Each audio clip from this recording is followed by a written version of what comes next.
A revolt against Italian poison merchants exploded in the Venezuelan press, accompanied by strikes and demonstrations. By now, Pent had 2 more toxic waste ships on their way here to Venezuela.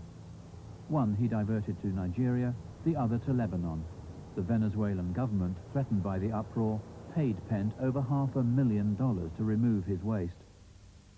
So the cargo took off on the 3rd leg of its voyage, this time back to the Mediterranean. Pent succeeded in persuading a small shipping company in Syria to accept the load. But there, scandal again erupted, and after 4 months the waste was once again on the high seas. The shipping company ordered at gunpoint to get it out of Syria.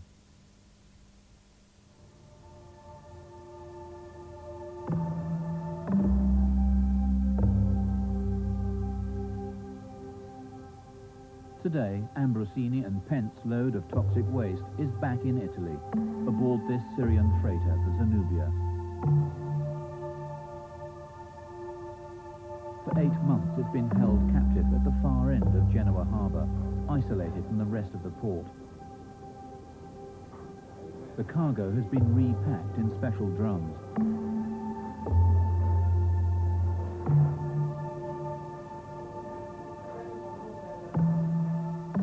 For weeks, the naval authorities wouldn't allow the Zenubia into any Italian port. It just drifted off the coast.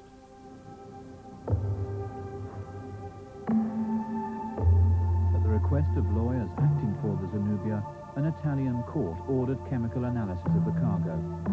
It was only then that the ship was taken under military escort to Genoa harbour. The cargo, when arrived to Italy with the Zenubia, there was a lot of problems with the local authorities because they did not like to have the cargo back again to Italy, and they were surprised to find out that the cargo went for 18,000 miles around the world. And at the beginning they were claiming that it was not the same cargo which left Italy. For the captain and his wife on board the Zenubia, these are anxious days. The master of the ship now stands accused of attempting to blackmail the Italian state. The authorities say that when the ship first arrived off the Italian coast, he threatened to dump the cargo in the sea unless he was allowed into port. Admiral Francesi is the big boss here in this area, and he makes a criminal case against me. He say I have used the vessel and the cargo as guns. And how the cargo is guns, as you see, it is only what I know is a chemical. That's all I know. But after, when we come into Italy, we find out this is industrial waste, and maybe it's a really dangerous cargo. Toxic fumes from the cargo made many of the crew sick during the voyage. Now they're virtual prisoners on their ship. There's money, nothing to do, and cannot leave Genoa. Until now we treat as animals.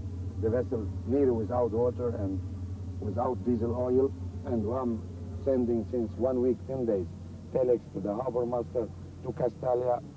We are without water, even without food. The harbor master, he brings us one-time food only. While the ship's crew are living on charity, the company that originally collected the toxic waste, Renato Pent's Jellywax, has made a fortune, according to the Zenubia's lawyer. Money is the motive of this trade, because Jellywax got from the Italian industries payment between 1 to 4 pounds per kilo for the disposal of this cargo. And if you calculate that the Jellywax exported about 10,000 tons of this stuff, you can find out that Jellywax got a profit between 10 to 20 million pounds sterling. There are huge profits to be made in the toxic waste trade. Dumping waste in the third world costs a fraction of what is charged in Europe. Yet that fraction can be very attractive to third world countries teetering on the verge of bankruptcy. You know, in countries where people have money problems, you know, where people are not paid, where civil servants are not paid for several months, it's not easy. It's not very easy to say no when someone tells you, just take my waste and money. So,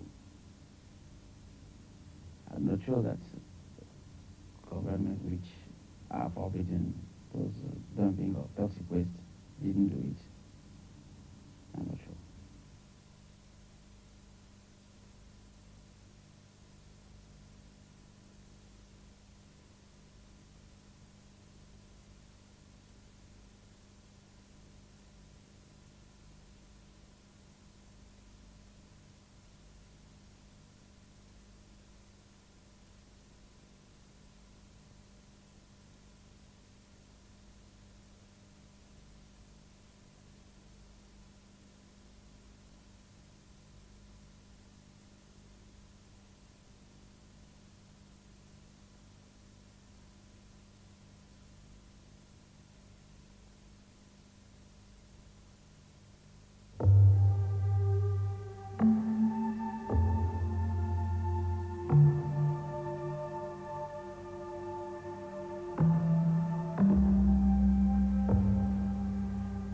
A naval patrol boat prowls the coast of Sierra Leone on the lookout for illegal waste dumping.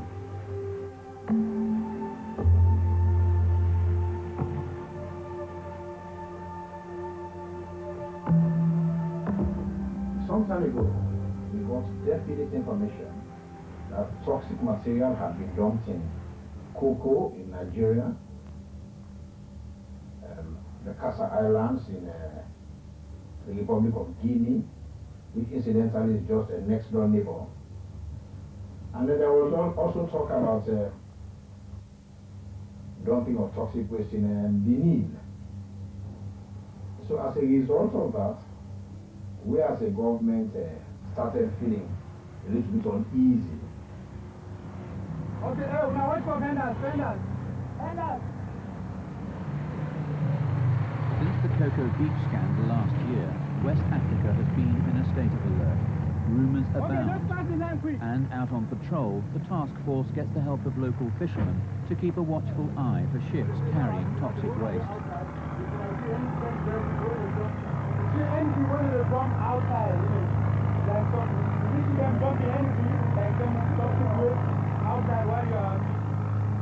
The concept of creating the task force in the first place emanated from the fact that because of our pretty long and fairly unprotected shoreline, we are not too sure that some unscrupulous people may not secretly have succeeded in depositing or disposing of undesirable toxic material along our coasts. Recently, the British company CMT was close to signing a £2 million contract to dump slag in Sierra Leone. The deal eventually fell through. Misunderstandings with the Sierra Leone government were blamed. But not everyone in West Africa is against the waste trade. A country like Sierra Leone could benefit from whatever venture there is that is business, because business comes with money, and we need money. Large amounts of cash were on offer in another deal proposed by a US company. It wanted to dump incinerator ash from Philadelphia. The middleman was Moses Jaya. It was unfortunate that before that venture could go beyond the just conversational stage, we then had a downpour of all publicities about dumping, about waste, and so on. So we decided to rest on that issue for the moment. The deal was temporarily shelved in the hope that the press campaign against the toxic trade would